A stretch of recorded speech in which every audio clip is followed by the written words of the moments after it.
Inilah detik-detik penangkapan seorang wanita yang diduga terlibat dalam peredaran narkoba oleh Satuan Reserse Narkoba Polres Aceh Utara. Petugas juga mengamankan seorang pria yang diduga merupakan rekan tersangka wanita tersebut di kawasan SPBU Gedung, Gampung Blang Pria, Kecamatan Samudera, Kabupaten Aceh Utara pada Senin 4 April. Keduanya ditangkap setelah polisi melakukan serangkaian penyelidikan dan penjejakan melalui metode undercover buy. Dari hasil penangkapan, petugas berhasil mengamankan barang bukti berupa satu bungkus narkotika jenis sabu dalam kemasan teh Cina dengan berat mencapai 1 kg.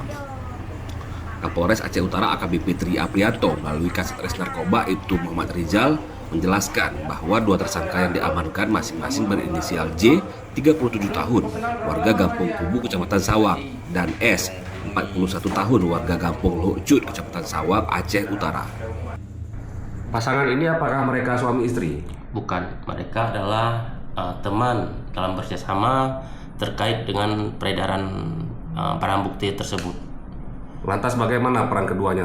Sabu ini milik siapa dan peran perempuan ini seperti apa? Baik, dalam pemeriksaan awal kita ambil keterangan bahwa barang bukti tersebut adalah milik si laki-laki inisial J dan akan dijualkan oleh si perempuan inisial S. Artinya si perempuan ini adalah sebagai penghubung untuk mencari pembeli. Si perempuan ini adalah penghubung untuk mencari pembeli-pembeli yang ada di wilayah hukum Aceh Utara. Itu saya masuk, saya nggak pegang tuh BB-nya. Saat ini kedua tersangka beserta barang bukti telah diamankan di rumah tahanan Polres Aceh Utara guna menjalani proses penyelidikan dan penyidikan lebih lanjut.